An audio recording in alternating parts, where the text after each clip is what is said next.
Buenos días, chicos, buenos días. ¿Cómo están? Hola, hola. Buenos días, profesor. Ana, Ingrid, ¿cómo están? Buenos días. Los compañeros siguen ingresando. Vamos a esperar un ratito más.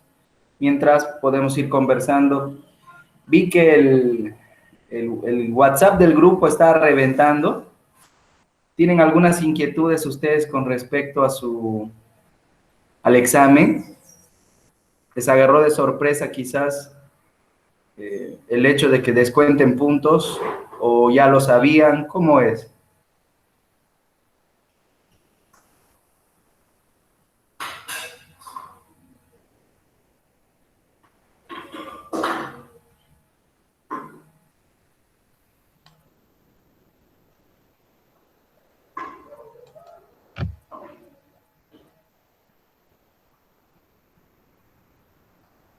Bueno, al parecer nadie quiere comentar al respecto.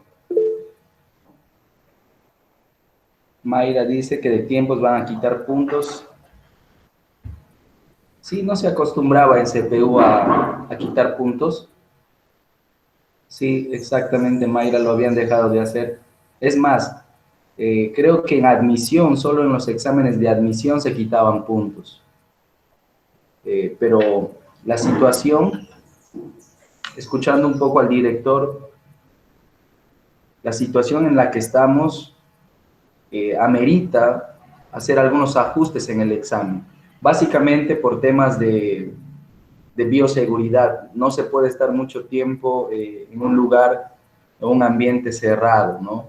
Si bien es cierto, va a haber ventilación, no va a haber aglomeración, pero se está tomando ese criterio, ¿no? El factor tiempo.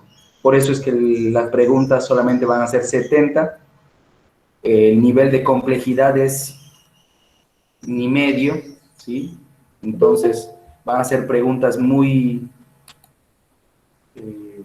no diría muy fácil, pero sí preguntas para alguien que ha estudiado, que se ha esforzado, van a ser preguntas muy accesibles.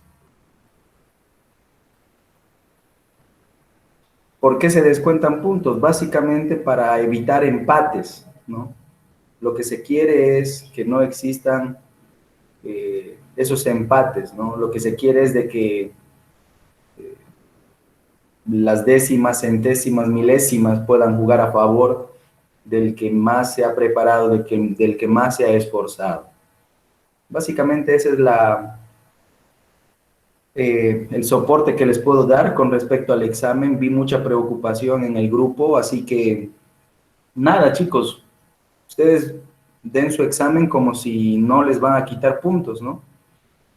Hay un tema de confianza y seguridad ahí que va a entrar a tallar. El que esté seguro y confiado de lo que ha hecho, de lo que ha estudiado, ese es el que va a marcar, sin dudar. Ya si empiezas a dudar, ya fuiste. Bien, ok chicos, vamos a empezar la clase entonces. Vamos a colocar nuestro nombre en el chat. Quiero comentarles de que esta sesión está siendo grabada para los compañeros que no tienen la posibilidad de ingresar al grupo, ¿sí? A atender las clases. Por favor, coloquen su nombre en el chat.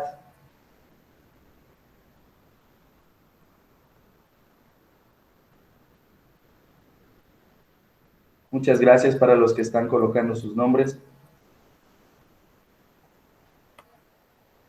Mientras lo hacen, vamos recordando un poco la clase pasada, ¿sí? La clase pasada vimos acerca de motivación. ¿Sí?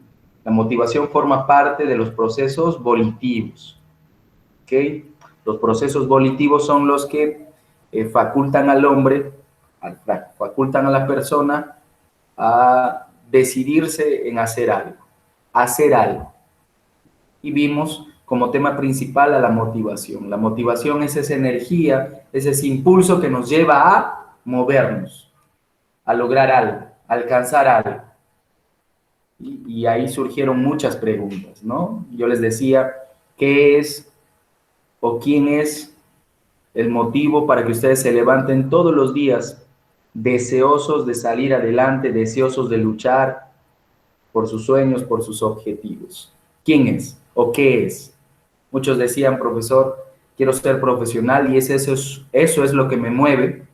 Profesor, yo quiero darle una mejor vida a mi mamá.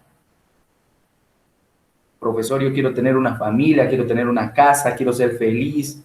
Y existen un sinnúmero de razones para salir adelante, para estar motivados. Esa es la clase de la semana pasada. Espero que les haya servido de algo, espero que haya sido provechoso para ustedes. Vimos dos videos también muy interesantes. Así que, bien.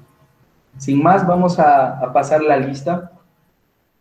En el grupo está Mayra, Mayrita, buenos días, está Anita, está Andreita, Fernando, Grace, Celitza, Rosita, Casey, Mayra nuevamente, Luz Elvita, Leslie, Lorena, Natalie, Marcos, Maribel, Esther, está Kiara, Oxiara, Yasmín, Carol, Jack, está Julisa, está Kate Dávila y Kiara Ramírez. También está Ingrid Estefan. Lucero Ramírez, presente también. Ok, chicos. Los que faltan pueden ir colocando en el chat. Esto se va a grabar automáticamente. Bien, vamos a empezar entonces la clase de hoy. Es una clase súper interesante. Es una clase donde vamos a aprender, ¿sí? Cómo se aprende.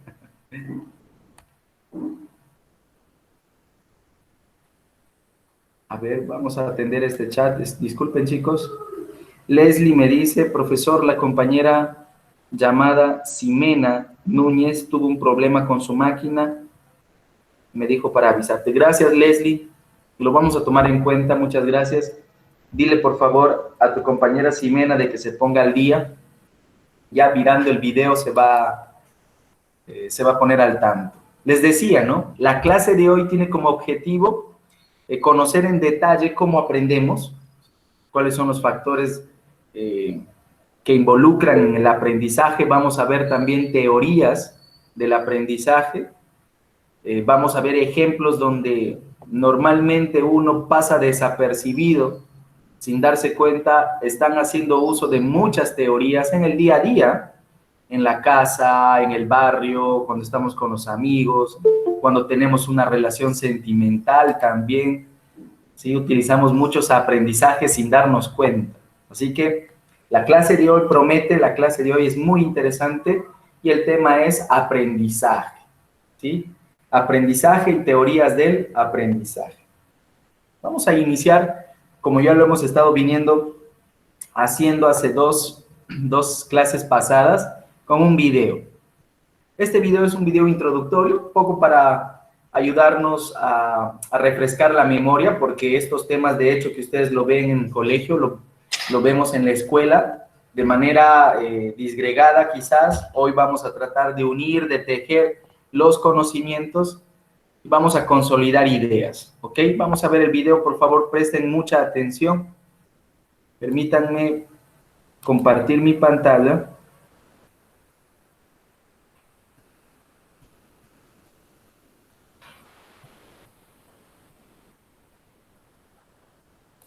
Ya estamos. Voy a apagar mi cámara para que exista fluidez en el video.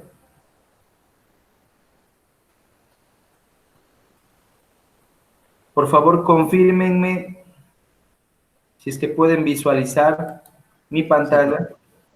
Sí, profesor. Sí, profesor. Listo. Gracias, gracias, chicos, chicas. Ahora confírmenme si es que pueden escuchar el audio.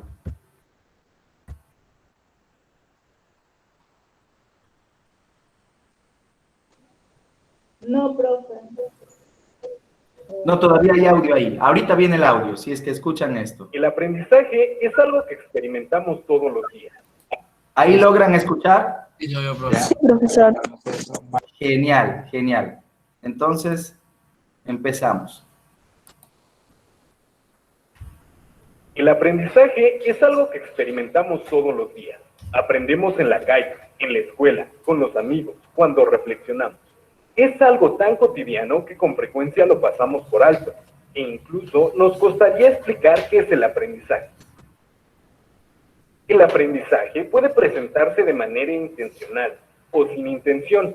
Por ejemplo, aprendemos sin intención que no debemos tocar un sartén sobre el fuego. Este aprendizaje modifica nuestra conducta, porque muy probablemente la siguiente vez tendremos cuidado de no hacerlo. También aprendemos de manera intencional. Por ejemplo, a conducir un auto no sucede que al subirnos simplemente empecemos a manejar, sino que en primera instancia tenemos el deseo y la necesidad de aprender a manejar, algo que nos motiva a hacerlo. El aprendizaje es una experiencia cotidiana en la que el ser humano no podría sobrevivir. Aprendemos, por ejemplo, al cruzar de manera segura una calle con mucho tráfico. A todo esto, ¿qué es aprender? El aprendizaje toma múltiples facetas y formas. Por tal motivo, no resulta muy sencillo definir lo que significa. Sin embargo, para empezar a explicar este tema, revisemos su significado.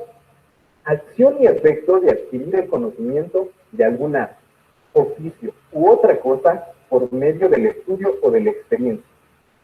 Es decir, cuando somos capaces de desempeñar un arte o un oficio, hacemos evidente que hemos aprendido. De esta relación surge la definición de aprendizaje, como un proceso mediante el cual adquirimos conocimientos, habilidades e incluso actitudes que se manifiestan en conductas específicas, como contestar un examen, resolver un problema o dialogar con alguien. El diccionario también agrega sobre el significado que aprender es tomar algo en la memoria, lo que puede interpretarse como la capacidad de recordar. No sabemos a ciencia cierta cómo se da el proceso de recordar en nuestro cerebro.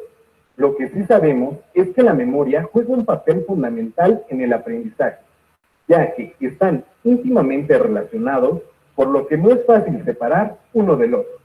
En términos biológicos, el aprendizaje es una serie de fenómenos bioquímicos, eléctricos e incluso modificaciones morfológicas en las estructuras neuronales que se llevan a cabo en nuestro cerebro durante un proceso cognitivo, como resultado de la interacción del individuo con su entorno, con los objetos y las personas. Estos cambios en la estructura neuronal potencializan la capacidad del individuo para comprender y responder a su entorno. En esta definición es importante enfatizar la importancia que en el aprendizaje tiene la interacción del individuo con su entorno como fuente de aprendizaje, lo que nos lleva a otra definición del aprendizaje desde una perspectiva psicológica, como la modificación relativamente estable y permanente de nuestra conducta o cognición como resultado de la experiencia. A pesar de los hallazgos en el campo de la neurociencia, los trabajos en psicología y educación, el aprendizaje sigue siendo un misterio. El aprendizaje es investigado y estudiado desde muchos puntos de vista, desde los cuales se ha definido y explicado de maneras diversas. Esta diversidad de explicaciones sobre cómo aprendemos da lugar a diferentes teorías que pretenden explicarlo y clasificarlo de diferentes puntos de vista. De manera general, y desde el punto de vista de la enseñanza y el aprendizaje, la definición y tipos de aprendizaje se han venido debatiendo entre dos posturas, el conductista y el cognoscitivista. La primera considera que el aprendizaje se da cuando se observa un cambio de conducta en la persona, quien se considera una persona pasiva y sujeta a factores externos, mientras que el cognoscitismo, la persona se considera como alguien que puede tener logros de aprendizaje en la medida que lo desee y reconozca sus propios procesos mentales. Desde la perspectiva cognoscitivista, el aprendizaje influye en condiciones tanto internas de tipo biológico y psicológico como condiciones externas, la relación con el profesor, el ambiente, las características del material que utilizamos para estudiar. Aprendemos mejor cuando relacionamos lo que ya sabemos con lo que queremos saber, pero sobre todo aprendemos cuando encontramos uso y utilidad de lo aprendido, cuando nos motivamos por aprender, Todas las personas somos distintas y en consecuencia tenemos también distintas formas o preferencias sobre cómo aprendemos. Para aprender sobre historia universal, habrá quien prefiera escuchar a un experto. Alguien más prefiere ver un video o quien prefiera ir a un museo. Estas diferencias se conocen como estilos de aprendizaje.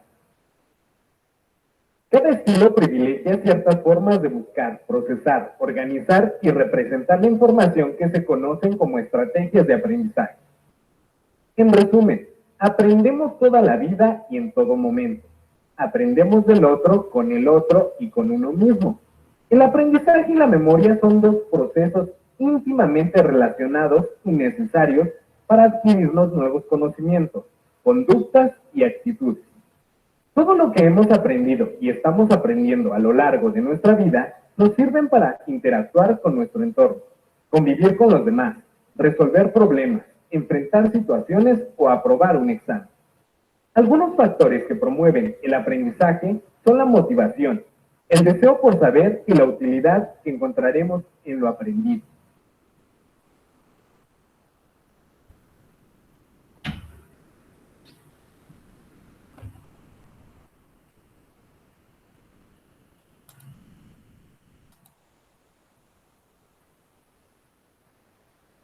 Interesante, chicos, interesante video. Existen dos posturas con respecto al aprendizaje, ya lo vieron. Una postura teórica que habla acerca de que el aprendizaje es conductual, que se refleja en un cambio de conducta, y un aprendizaje que es cognoscitivo, que se refleja en el cambio, pero de tipo mental, ¿okay? Que los logros, los objetivos van desde la parte interna, que se reflejan en el cambio interno, básicamente a nivel de pensamiento. Dos teorías bien marcadas, eso lo vamos a ver a partir de ahora. Semana 11, chicos, aprendizaje. Estamos llegando ya a la penúltima semana. Hoy es martes 17 de noviembre. Hoy juega nuestra selección. Hoy juega nuestra selección, chicos, a apoyar desde casita, desde donde estemos. Vamos a pasar este mal momento. Y miren, justamente la frase de hoy tiene que ver con aprender de los malos momentos, de las situaciones difíciles. No podemos pasarnos la vida quejándonos. Así que las situaciones difíciles que nos está tocando vivir son situaciones o oportunidades para poder aprender, ¿sí? Hay que sacar siempre provecho de todo lo malo que pueda estar pasando. Esa es la perspectiva. El aprendizaje es el proceso mediante el cual la experiencia y la práctica producen un cambio relativamente permanente en la conducta. Si ustedes se dan cuenta, esta definición se acerca mucho a la teoría conductista, ¿sí? A la teoría conductual. Y es que las definiciones sobre aprendizajes están muy ligadas a aquello que se pueda observar, a aquello que se pueda ver, ¿sí? Aquello que es objetivo. El aprendizaje que se da de manera interna es algo subjetivo. Es por eso que las definiciones sobre aprendizaje están muy ligadas a aquello que se observa desde la conducta. Dice que el aprendizaje puede ser definido siguiendo dos criterios, como proceso y como producto. Ya esto aclara más el panorama, ¿ok? Y vamos a ver que el aprendizaje como proceso tiene una internalización, tiene toda una génesis dentro del cerebro humano. El siguiente video que vamos a ver habla y explica acerca de qué pasaría si es que a una persona le cortan las uñas. ¿Dejará de aprender cuando las uñas son cortadas? No. ¿Qué pasaría si a una persona le cortan el cabello? ¿Dejará de aprender? No. Y así podemos ir cortando algunas cosas o algunas partes de nuestro cuerpo y siempre vamos a aprender. Pero ¿qué pasaría si sufrimos un golpe a nivel de cerebro? Un traumatismo encefalocraniano. ¿Qué pasaría? Lo más probable es de que algún aprendizaje o alguna adquisición en el proceso de aprendizaje tenga algunos desperfectos. Entonces, todo inicia en el cerebro, ¿sí? El cerebro es la matriz es la fuente de todo tipo de aprendizajes. Existen dos criterios entonces, como proceso y como producto. Decimos como proceso cuando el aprendizaje consiste en el procesamiento o codificación de la información bajo la forma de representaciones o esquemas cognitivos. ¿Cuál es ese esquema que se sigue? El esquema EOR, estímulo, organismo, respuesta. Esta fórmula o este esquema se debe a los estudios teóricos que hizo Skinner. ¿Ok? Entonces, como proceso, vamos a entender a ese procesamiento de información que se representa en este esquema EOR. Ejemplo, dice, en una clase los estudiantes recepcionaron la información emitida por el profesor. La comprendieron, la generalizaron a diversas situaciones, evaluaron sus alcances e implicancias y la reconstruyeron mentalmente para almacenarla de forma estable. Entre paréntesis, esto es clave, las palabras resaltadas en negrita hacen referencia a procesos internos, ¿sí? Esa internalización del aprendizaje forma parte entonces del primer criterio, como proceso. Repito, desde la captación del estímulo, ya hemos visto esto siempre, desde la captación de estímulos, ¿sí? Hasta darle significado a ese estímulo, forma parte del criterio como proceso dentro del aprendizaje. Todo lo que ocurra a nivel cerebral forma parte del criterio como proceso. Se recepciona, se comprende, se generaliza, se evalúa, se reconstruye y se almacena la información para que en cualquier momento, pasado el tiempo y cuando sea necesario, vuelva a pedirle a mi cerebro esa información, ¿sí? Irme a algún lugar de mi cerebro donde se encuentre esa memoria y recordarlo. El término correcto sería evocarlo. Como producto, vamos a darnos cuenta que el aprendizaje se define como un cambio de conducta relativamente estable, producto de la experiencia, siguiendo el esquema que plantea Iván Pavlov, que plantea la escuela conductista, lo que les decía en un inicio. Como producto, netamente conductual. Como proceso, netamente cognoscitivo. ¿Ok? Estímulo-respuesta, entonces, es el esquema que plantea Iván Pavlov y la escuela conductista que lidera John Watson. Ejemplo, atarse los zapatos, escribir en un papel, nadar en la piscina, manejar una bicicleta. Las palabras resaltadas expresan conductas. Atarse, escribir, nadar, manejar, forman parte, ¿sí? Forman parte de acciones, de verbos que implican aprendizajes como producto.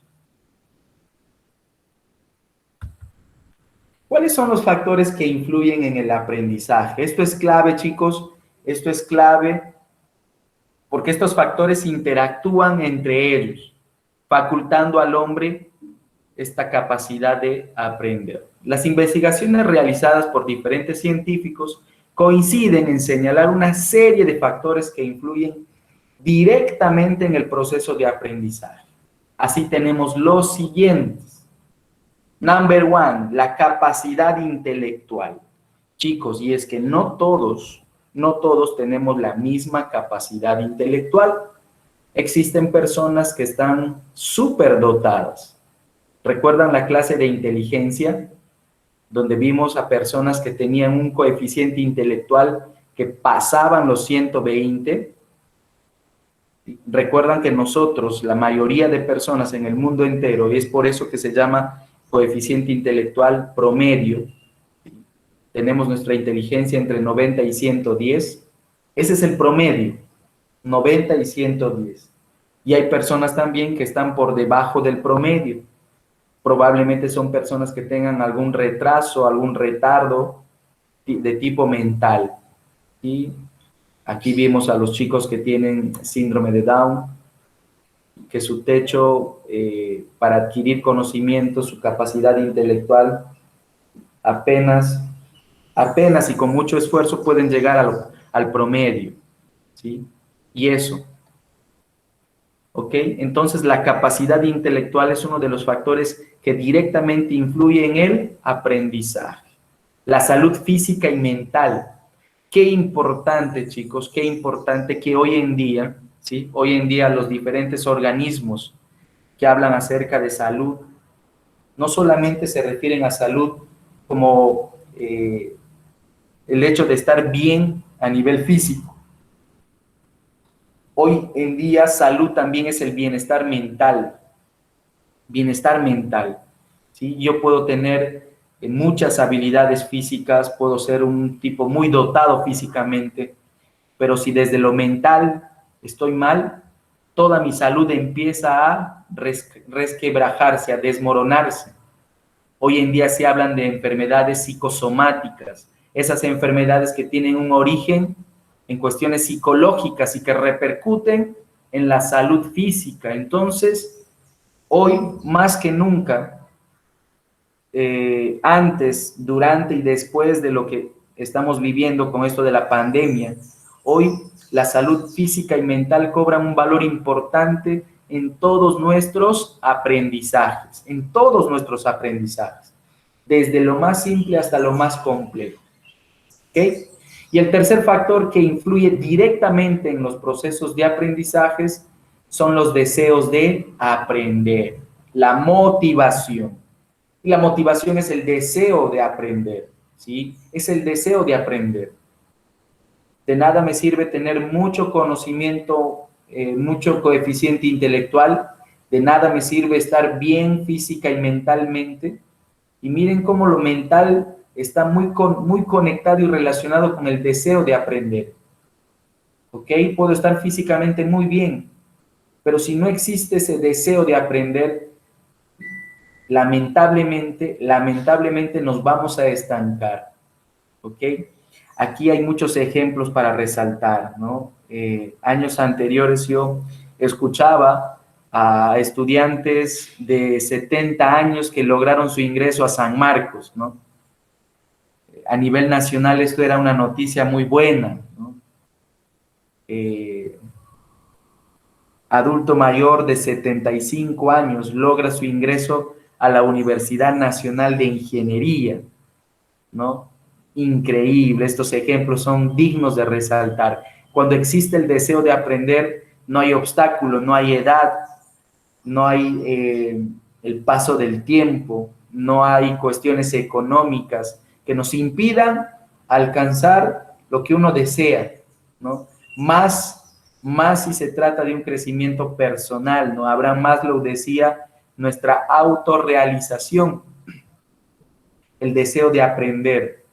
Ok, chicos, si es que ustedes mantienen este deseo intacto, créanme que hoy quizás no sea un buen día, mañana tampoco sea un buen día, pero ese deseo de aprender en algún momento, ¿sí? Nos va a traer rédito, en algún momento nos va a ser de mucha utilidad. Tengan en cuenta estos tres factores, entonces, están directamente relacionados con el aprendizaje, capacidad intelectual, salud física y mental y el deseo de aprender.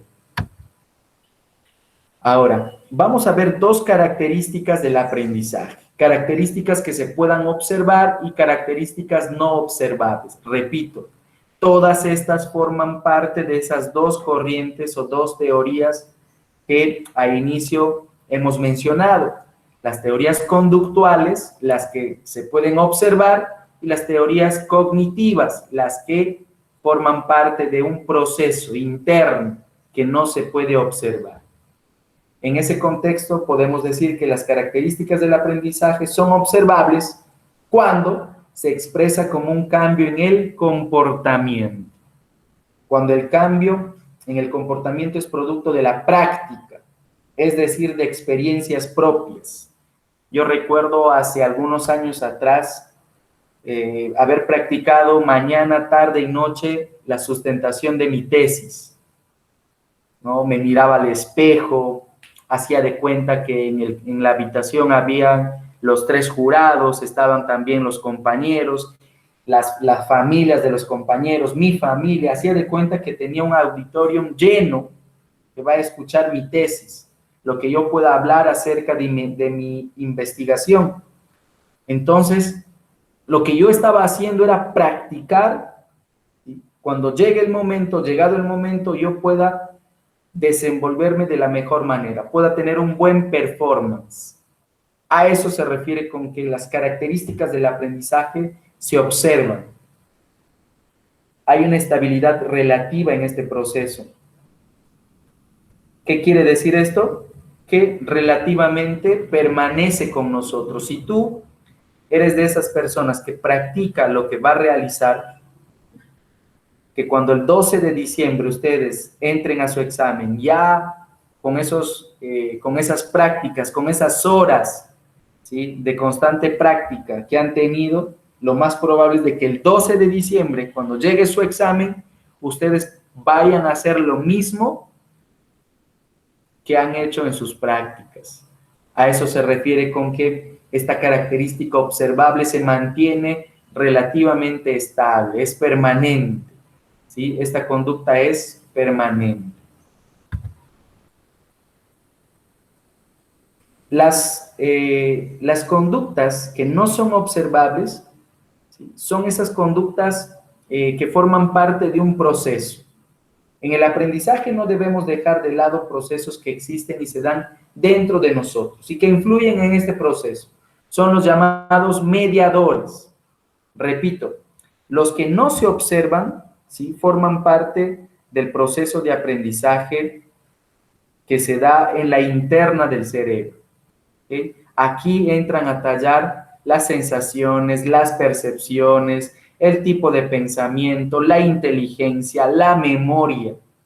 ¿Sí? Estos son denominados mediadores. Si en el examen viene alguna pregunta relacionada con esto, ustedes ya saben, los llamados mediadores, procesos mediadores, son esos procesos cognitivos que ya lo hemos estudiado.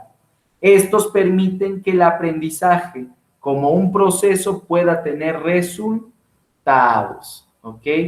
Dice que median entre los estímulos que actúan sobre nosotros y nuestra respuesta o conducta. Hacemos un repaso entonces. Las características del aprendizaje se observan y también no son observadas. ¿Qué tipos de aprendizajes hay? Y aquí vamos a hacer un corte. Terminando esta lámina de explicar, vamos a hacer un corte para mirar el video, ¿ok? Para ya entrar a las teorías del aprendizaje. Existen aprendizajes motores, existen aprendizajes sociales, aprendizajes cognitivos y aprendizajes afectivos. Vamos a hacer una dinámica, ¿ok? Yo voy a leer los conceptos, voy a dar, mejor no voy a dar los ejemplos los voy a guardar para que ustedes me puedan decir qué tipo de aprendizaje son a modo de una práctica, ¿ok? El aprendizaje motor es el que consiste en la adquisición de habilidades y destrezas de carácter motriz. Repito, aprendizaje motor consiste en la adquisición de habilidades y destrezas de carácter motriz. Es el que le da movimiento, ¿ok? Son los aprendizajes que generan movimiento corporal. Los aprendizajes sociales, dice, el ser humano solo sobrevive si aprende a hacer suya las reglas, las leyes y las normas de conducta de los diferentes organismos sociales en el que vive.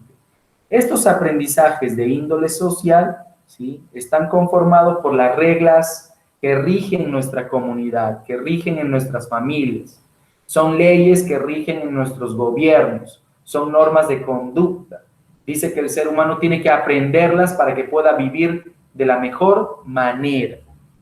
Aprendizaje cognitivo consiste en el aprendizaje de hechos y en la adquisición de habilidades intelectuales relacionadas con el saber, con el pensar y la solución de problemas.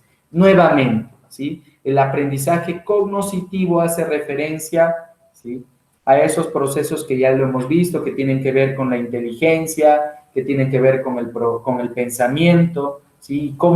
Y la forma como el sujeto procesa, ¿sí?, la información para dar solución a determinadas situaciones. El aprendizaje afectivo es ese aprendizaje que está relacionado con actitudes, con valores, con intereses y preferencias.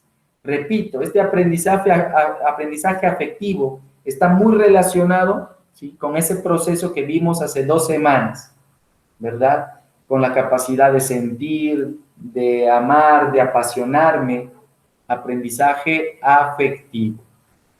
A ver, chicos, activamos los micrófonos, yo les voy a dar algunos ejemplos. A ver, el aprender matemáticas, ¿qué tipo de aprendizaje sería? ¿Motor, social, cognitivo o afectivo? Cognitivo. Correcto, cognitivo. A ver, si yo aprendo a nadar en una piscina olímpica, ¿qué tipo de aprendizaje sería? Motor. Aprendizaje motor, ¿sí? Aprendizaje motor.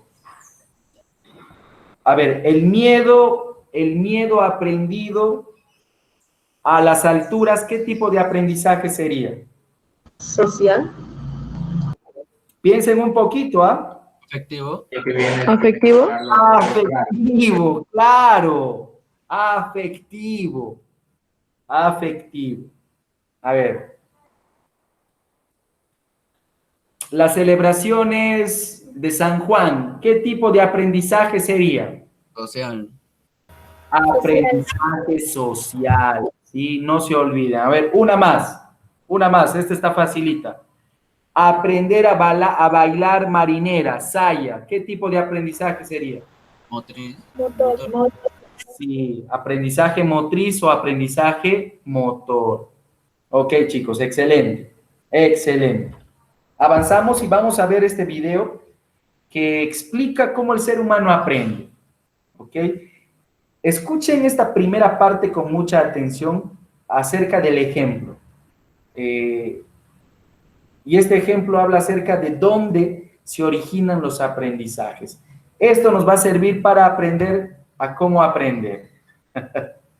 ¿Ok? Ahí va.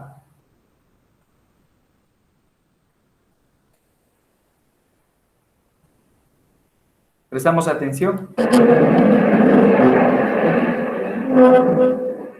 El punto de partida para hablar del aprendizaje es preguntarse con qué se aprende. Y entonces, hagamos un ejercicio cualquiera. Tomemos a Juan Felipe, un niño hipotético. Entonces, tomamos a Juan Felipe, niño hipotético, y le cortamos las uñas. Las tiramos a la basura y Juan Felipe sigue aprendiendo. Conclusión, no se aprende con las uñas. Luego a Juan Felipe le da una apendicitis. Lo operan, le quitan el apéndice y la botamos a la basura. Y Juan Felipe sigue aprendiendo. Total, no se aprende con el apéndice. Y así por el estilo podemos ir recortando pedacito tras pedacito. Podemos quitar un riñón, por ejemplo. Podemos amputarle una pierna, por ejemplo. Y a pesar de todas esas cosas, Juan Felipe sigue aprendiendo. Hasta que le quitamos el cerebro. ¿Y cómo le quitamos el cerebro? Le podemos dar un garrotazo, por ejemplo. Muy fuerte en la cabeza, un traumatismo craneoencefálico y ya no aprende más. Y entonces llegamos a la conclusión de que se aprende, en efecto, con el cerebro. Es una verdad de perogrullo, pero es importante afirmarlo porque nos indica a dónde ir a buscar respuestas a esa pregunta magnífica, esa pregunta maravillosa, y es cómo se aprende. De tal manera que podemos decir que las enseñanzas que hemos recabado de las neurociencias son un filón muy atractivo para buscar la respuesta a la pregunta de cómo se aprende. En ese orden de ideas, tal vez lo primero que hay que decir es que aprendemos porque el cerebro está programado para aprender, y está programado para aprender de una manera tal que es inevitable aprender. Nosotros no nos podemos negar al aprendizaje. El cerebro no puede decidir si aprende o no aprende. El cerebro aprende sí o sí, y por lo tanto nosotros aprendemos sí o sí. Otra cosa es que el aprendizaje sea el apropiado, eso es diferente. Entonces, si yo aprendo que 2 más 3 son 14, pues lo aprendí, pero lo aprendí mal. Si yo aprendo que la manera apropiada de resolver una diferencia de opiniones es a balazos, pues lo aprendí, pero lo aprendí mal. Y así por el estilo, el asunto no es si se aprende o no se aprende, el asunto es si se aprende bien o si se aprende mal. De tal manera que el punto de partida es afirmar que el cerebro aprende y por lo tanto nosotros aprendemos sí o sí. No es una opción aprender. Aprender es una obligación ineludible e inescapable. ¿Y por qué es así? Porque el cerebro tiene lo que llamamos plasticidad cerebral.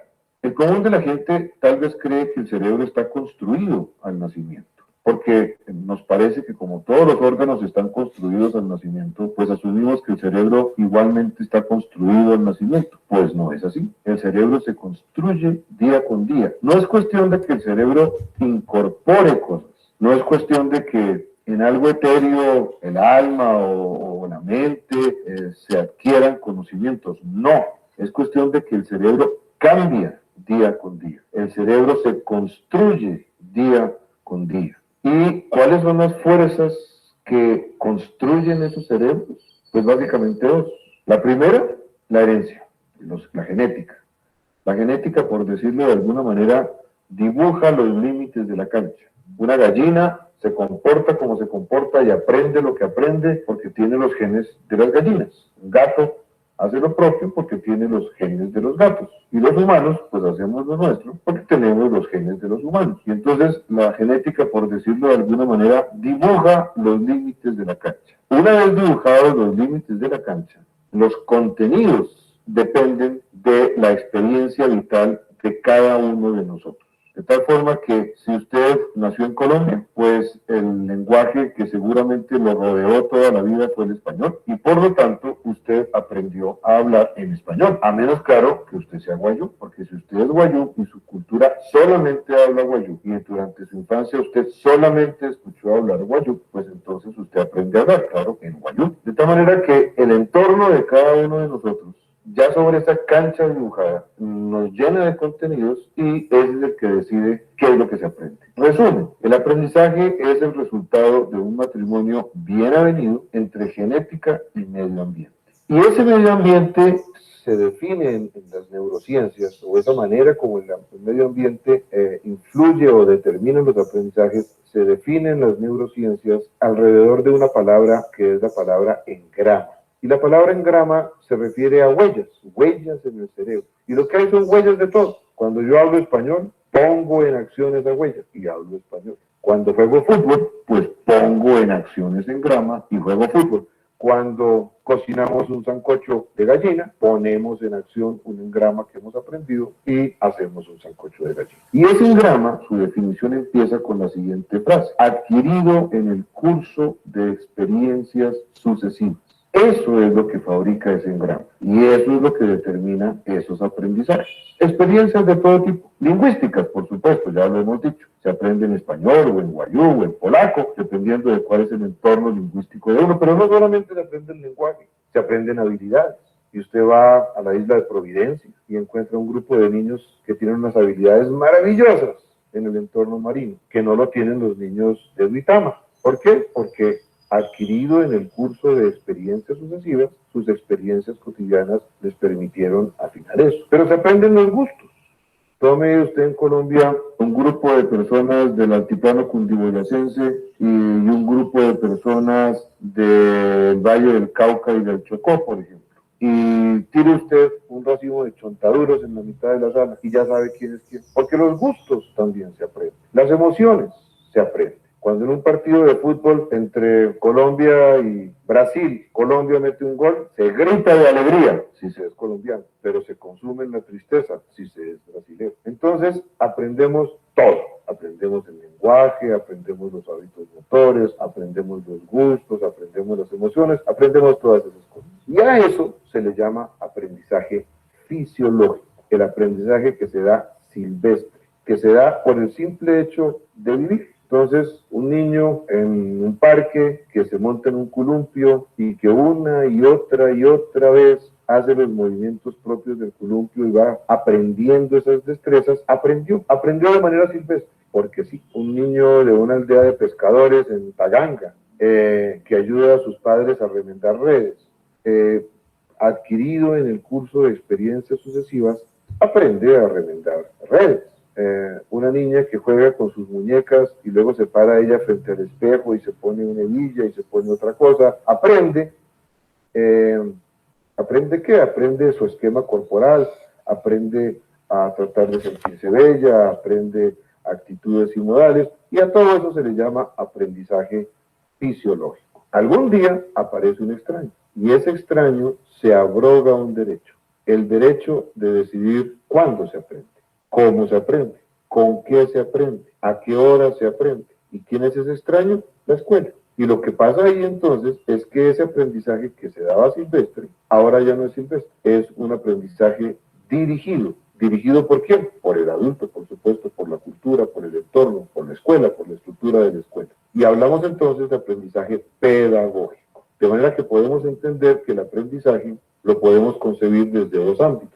El aprendizaje fisiológico, el que se da silvestre, y el aprendizaje pedagógico, aquel que surge desde cierta organización de los aprendizajes. Pero en el fondo, lo que pasa dentro del cerebro es exactamente igual en uno y en otro contexto. Y por esa razón podemos aplicarle las leyes que rigen los aprendizajes fisiológicos también a los aprendizajes pedagógicos, porque lo que está pasando en última instancia es exactamente la misma cosa. El niño simplemente recibe todo ese material regulado, modulado, exigido de determinada manera, y con ello se van construyendo los aprendizajes pedagógicos.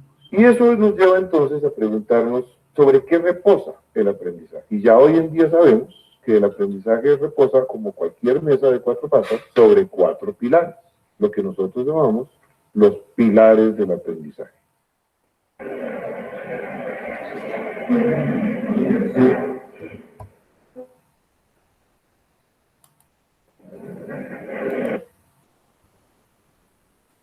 Ok, interesante.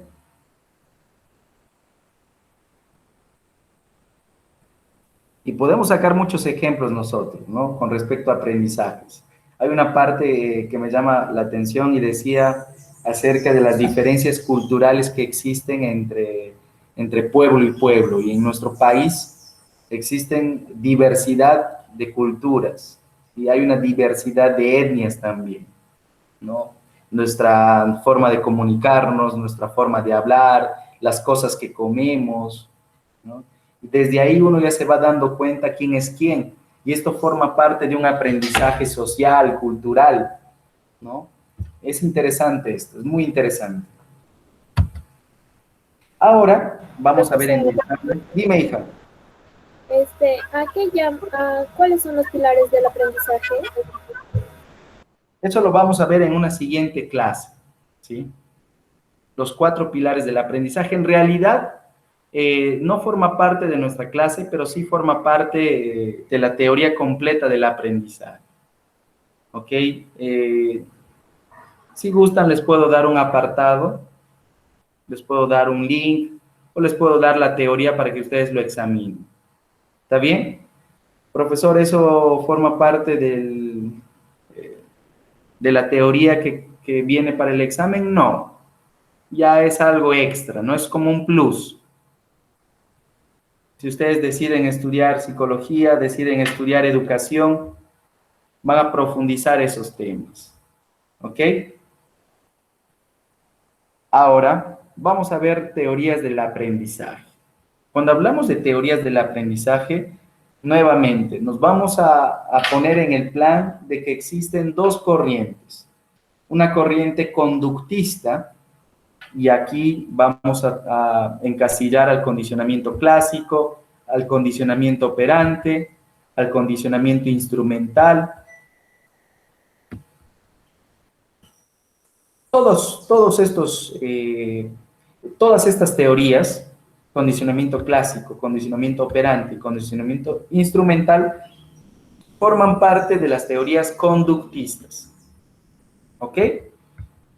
El aprendizaje observacional, el aprendizaje significativo, el aprendizaje por descubrimiento, forman parte ya del aprendizaje que plantean las teorías cognoscitivas. Ahí las diferencias, ¿ok?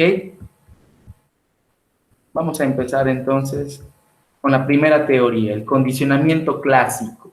Cuando hablamos de condicionamiento clásico, hablamos de Iván Pavlov.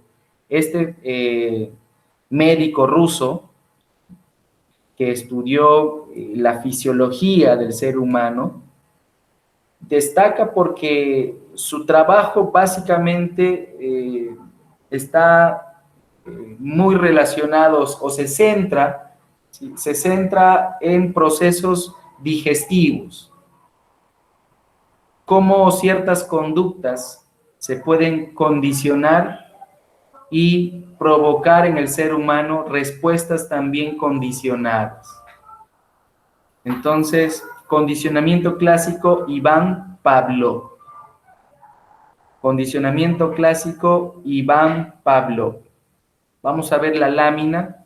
En esta lámina vemos cómo el condicionamiento clásico va desarrollando el proceso. Antes del condicionamiento vemos a un plato típico de las mascotas, de los perritos. Este plato típico, ¿sí? de plato que tiene comida de perritos, vendría a ser un estímulo incondicionado. Vemos a este perrito que está salivando, producto de ver su plato con comida, y esta sería una respuesta incondicionada, porque hasta ahí es algo normal. Esto sucede siempre, ¿no? A Pavlov le llamaba mucho la atención la posibilidad de asociar un objeto cualquiera, y que cuando este perrito vea ese objeto cualquiera, provoque la misma respuesta que al ver un plato con comida. Entonces, él asocia este plato con comida con la campana, el sonido de la campana. Miren, antes del condicionamiento suena la campana y el perrito como si no pasara nada, ¿ok? El perrito escucha y ve la campana y no pasa nada en él, antes del condicionamiento. Ahora, durante el condicionamiento, vemos que la comida y el sonido de la campana provocan en el perrito el saliveo, ¿sí? Entonces, aquí ya se da la asociación entre la comida y el sonido de la campana. ¿Esto qué provoca en el perrito? Un aprendizaje que se llama condicionamiento clásico. Y vemos en la siguiente escena, después del condicionamiento, cómo el sonido, solo el sonido de la campana, ya provoca salivar en el perro, ¿sí? Recuerden, antes del condicionamiento, ese sonido de la campana no provocó nada en el perro. Pero al asociar la comida y la campana, se provocó el aprendizaje por condicionamiento clásico. Y ese perrito, cada vez que escuche la campana, va a salivar. Para Iván Pavlov, este ejemplo, este experimento de su perro, el perro de Pavlov, también lo llevó a la vida diaria en el ser humano. Y aquí tenemos ejemplos. Miren cómo el condicionamiento clásico se da en nuestra vida cotidiana. Yo les había dicho de que vamos a colocar ejemplos y nos vamos a ver reflejados sin darnos cuenta de que ya habían teorías que explicaban esto. Ejemplo, dice, recordar situaciones del pasado, ¿no? Muchas situaciones del pasado están conectadas con ciertas canciones en nuestra vida, ¿no? Imagínense hace 5 años atrás, la canción de moda se asocia, ¿sí? Se asocia a una experiencia que tú has vivido justo en ese momento.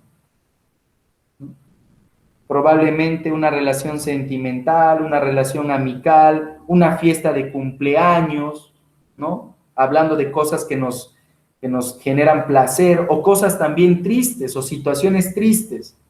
Forman parte de elementos, ¿sí? De elementos que condicionan nuestros aprendizajes. Repito, a veces recordar situaciones del pasado están muy ligadas a ciertas canciones, ¿no? A ciertas personas, a ciertos nombres, a aromas de perfume. No sé si a ustedes les ha pasado, pero oler una fragancia directamente se relaciona o se asocia a algo o a alguien de tu pasado. Eso es condicionamiento clásico. Y los dueños del marketing, los dueños de estas empresas publicitarias, saben por teoría y saben por práctica que utilizar ciertos elementos, ¿sí?, en estos spots que vemos en la radio, que vemos en la tele y que escuchamos en la radio, que vemos en las redes sociales, estos spots buscan vendernos. ¿Y venden por qué? Porque está muy ligada a nuestro pasado, a nuestros sentimientos, a nuestras emociones. Eso forma parte del condicionamiento clásico. Chicos, ¿se entendió?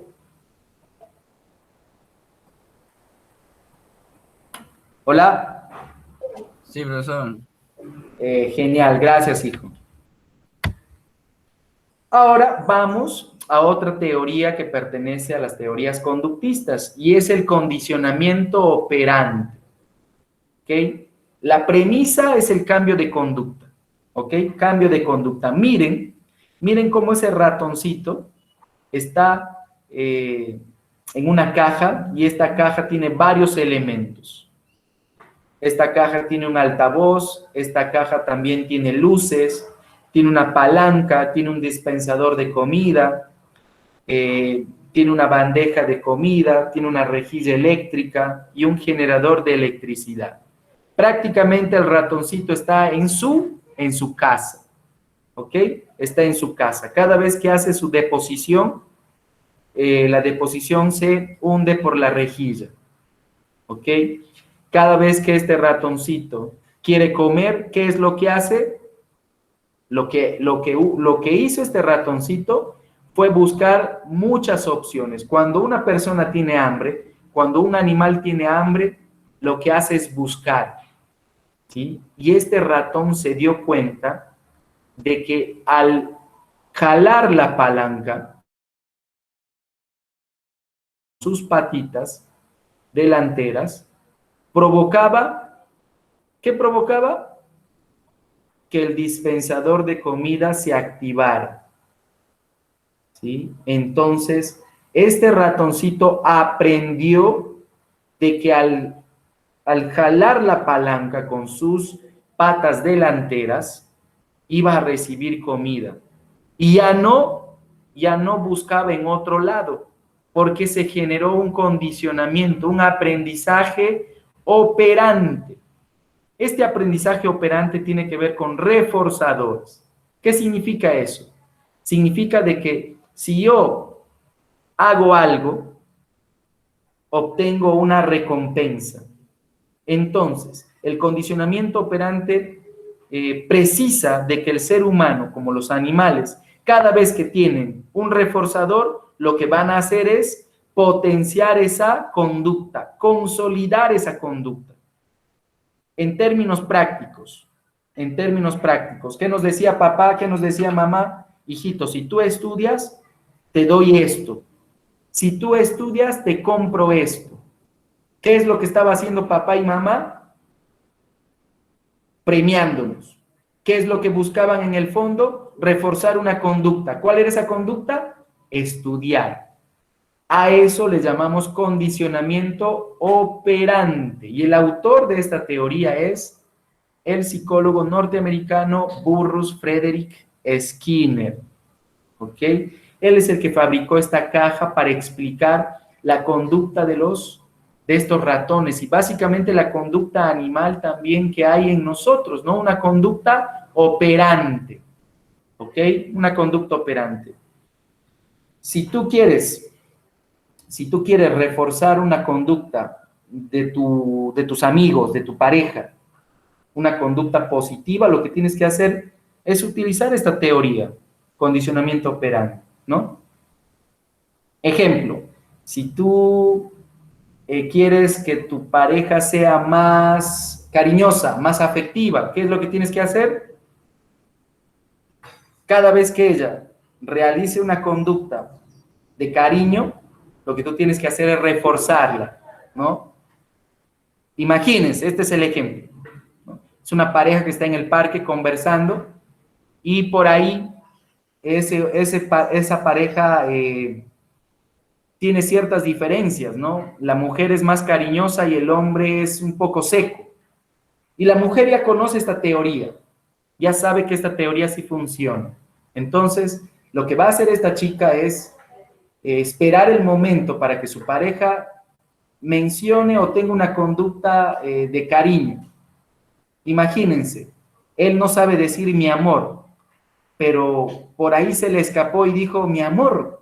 ¿Qué es lo que tiene que hacer la chica?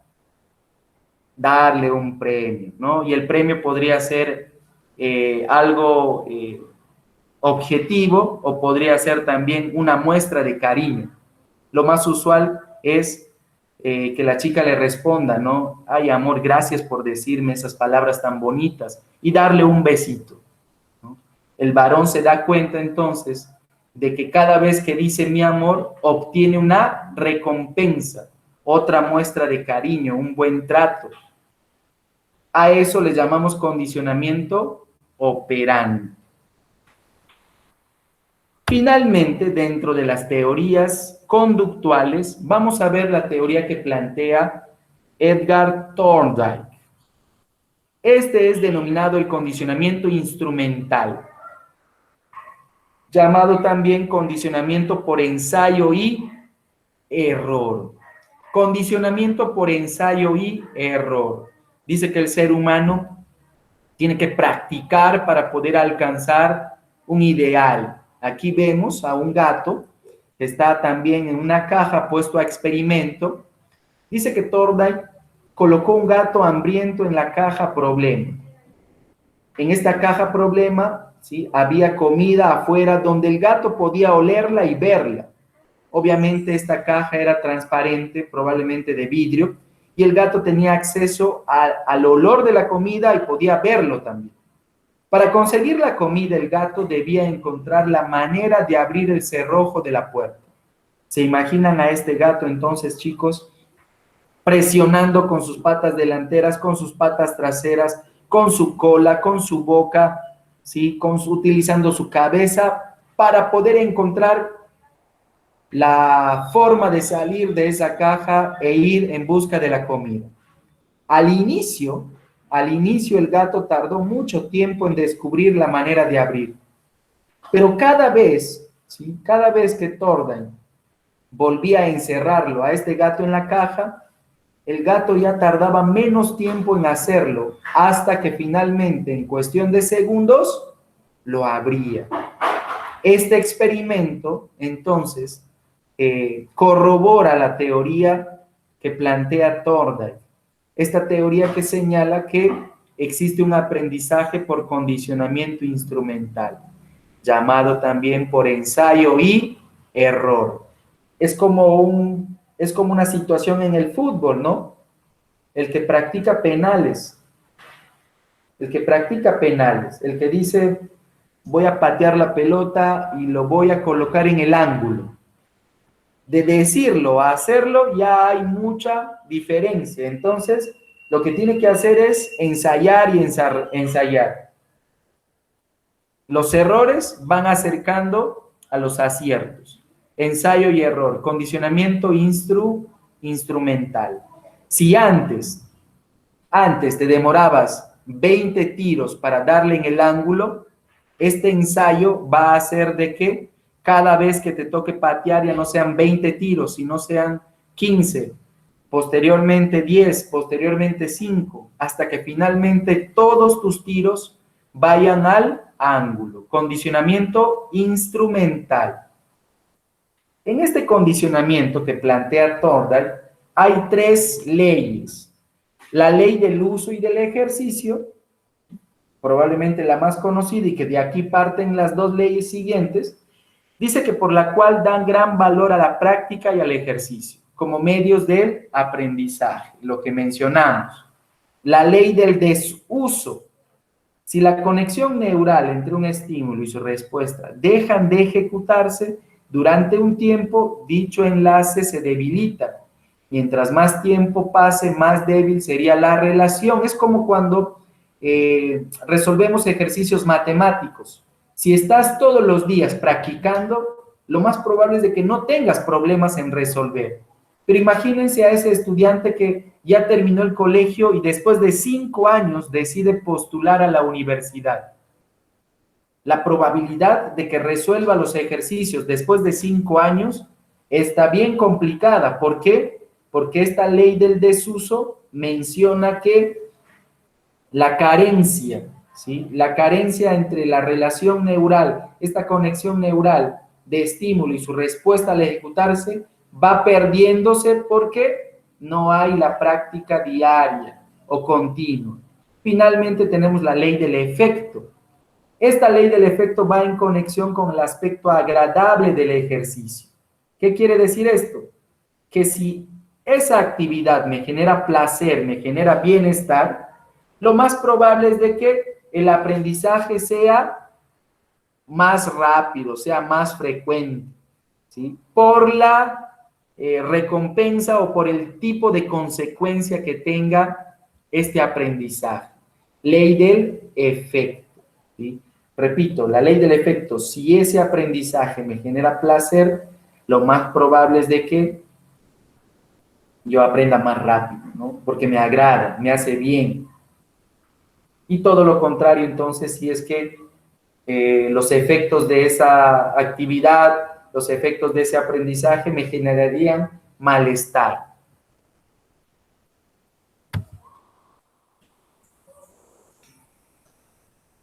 Ahora vamos a entrar al aprendizaje que tiene que ver con las teorías cognoscitivas.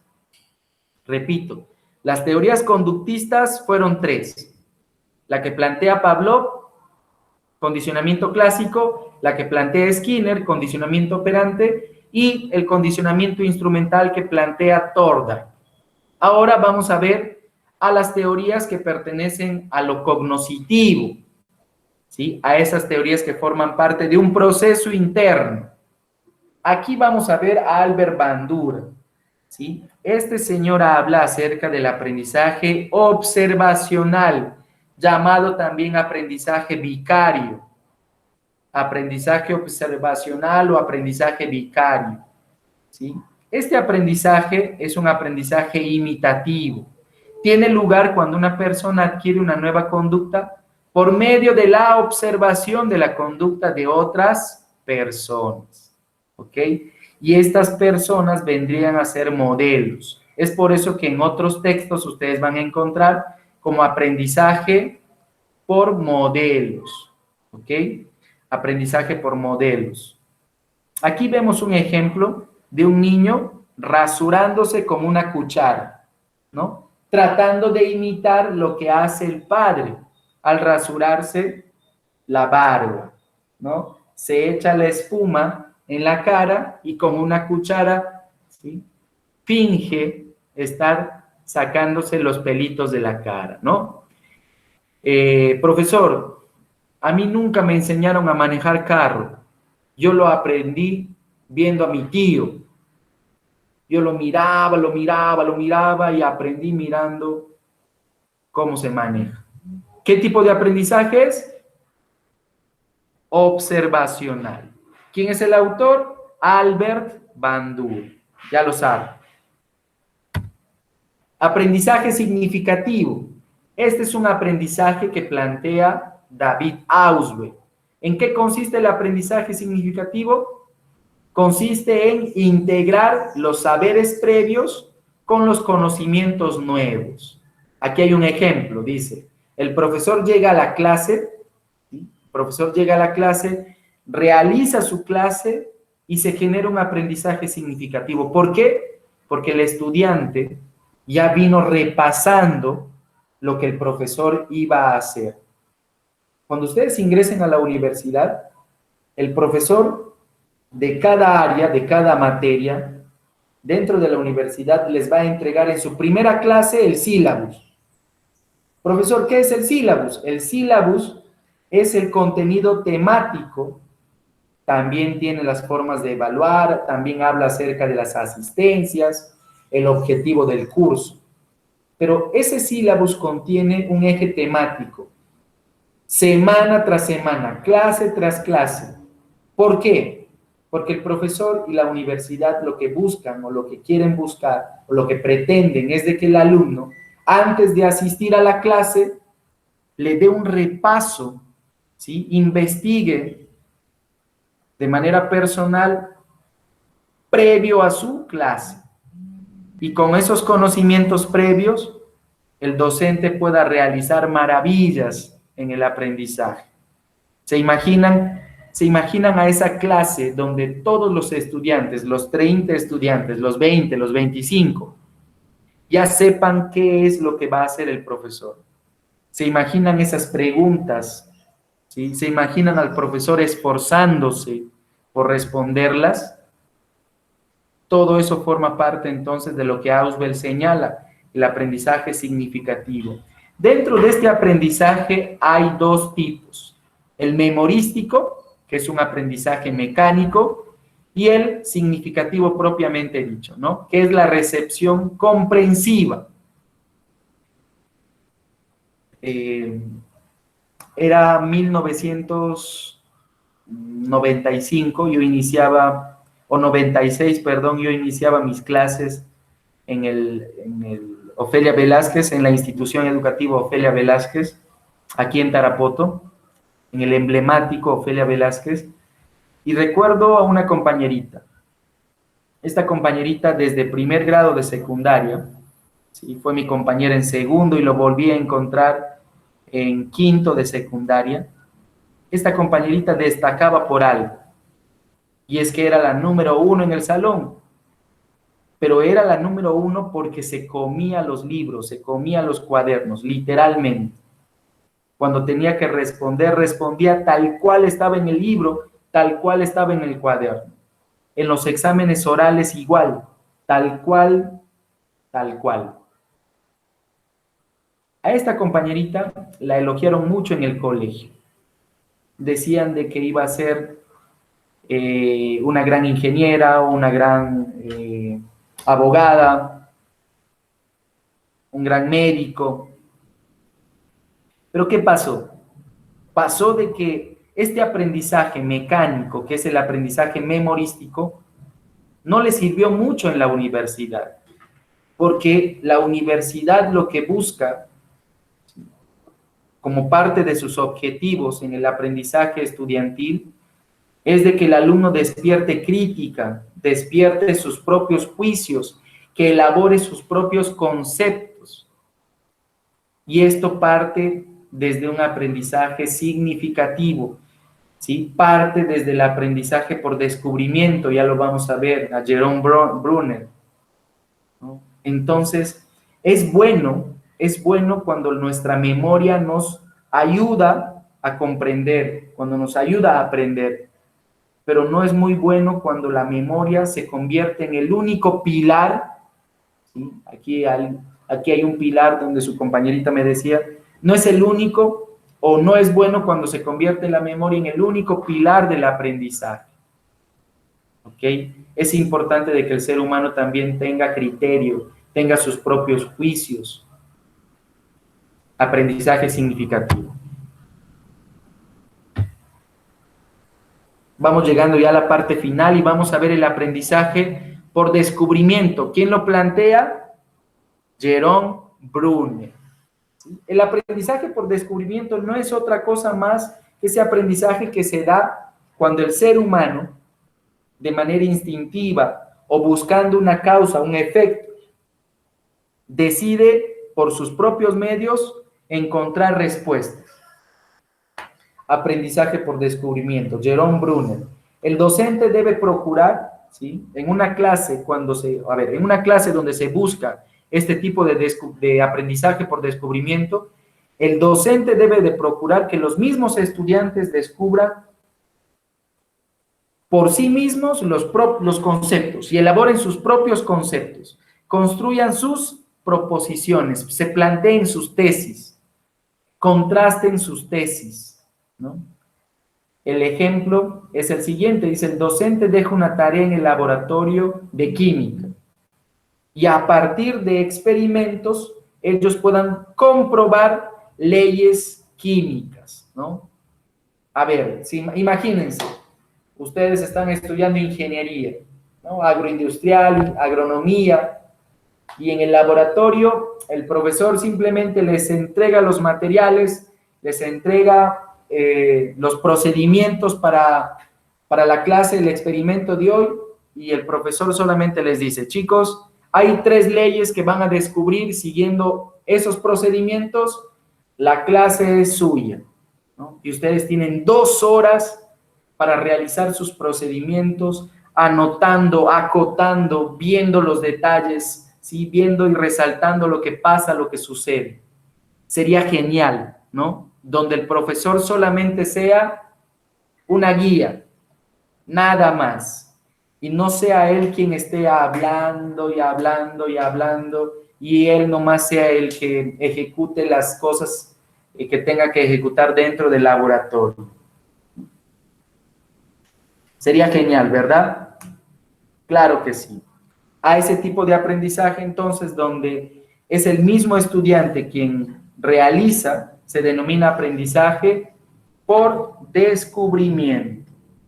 Aprendizaje por descubrimiento. Jerome Brunner. Finalmente tenemos el aprendizaje sociocultural.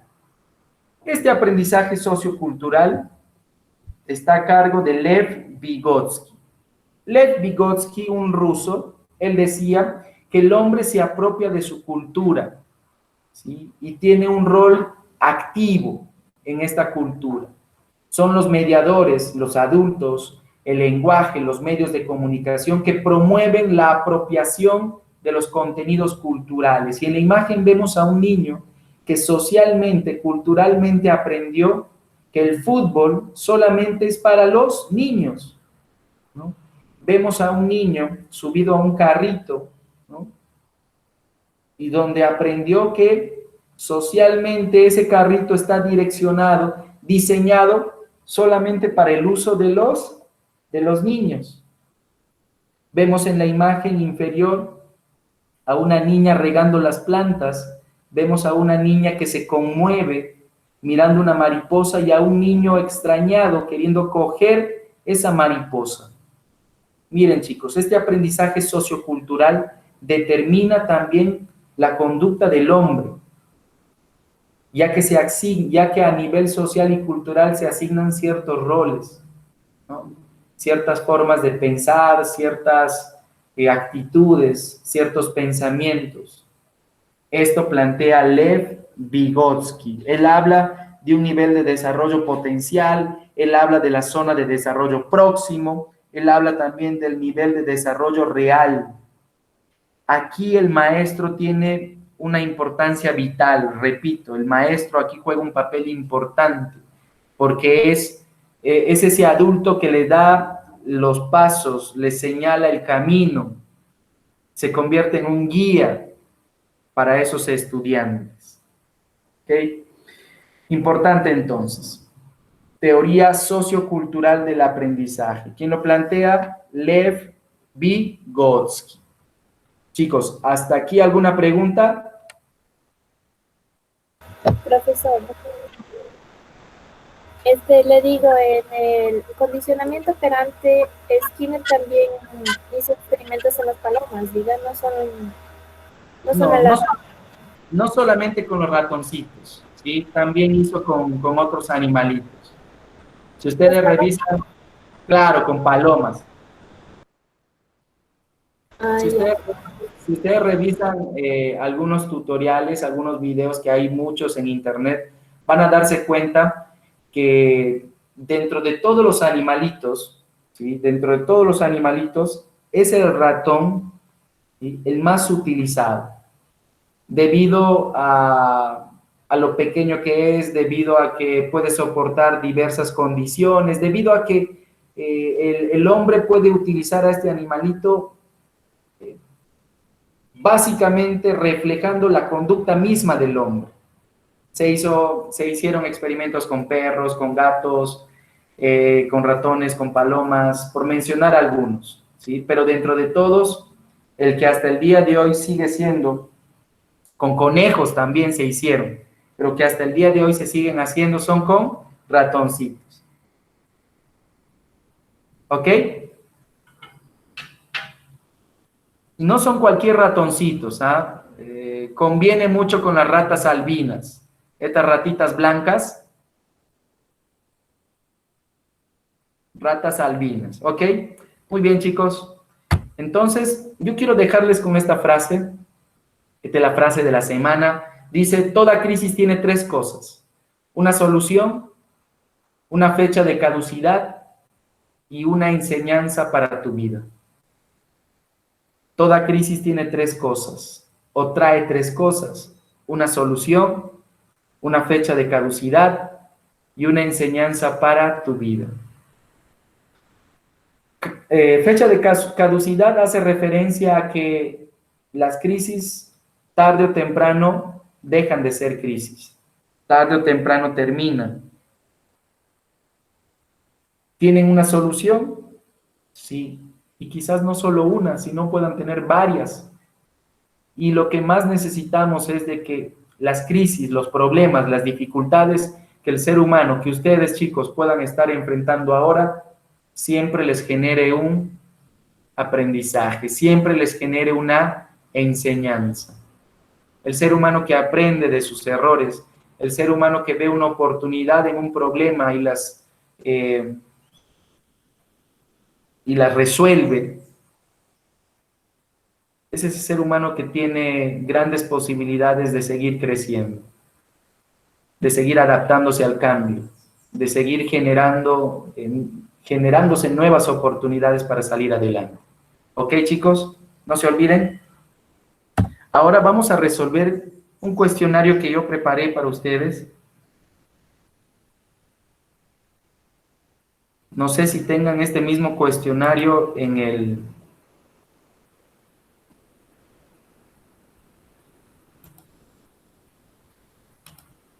No sé si tengan este mismo cuestionario en sus archivos. A ver.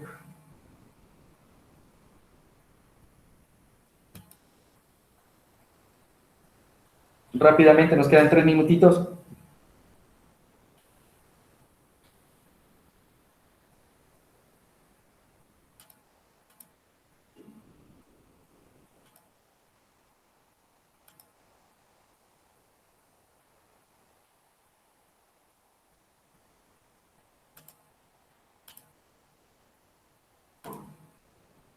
Como siempre, estas preguntas son preguntas recopiladas de los exámenes que suelen darse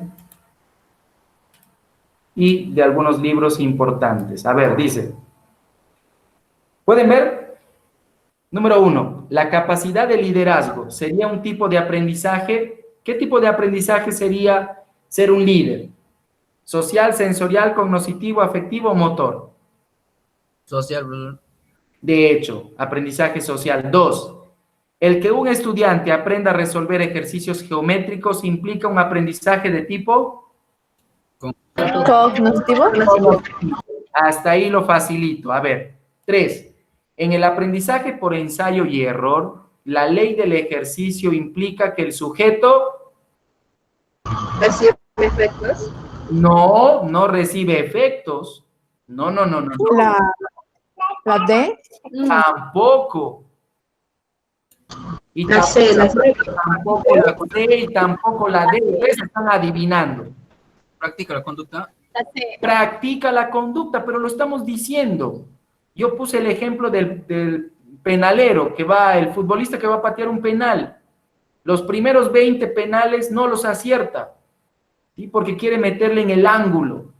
Y pasado, ensayando y ensayando, la práctica de esa conducta hace de que el aprendizaje se dé con perfección. Número 4.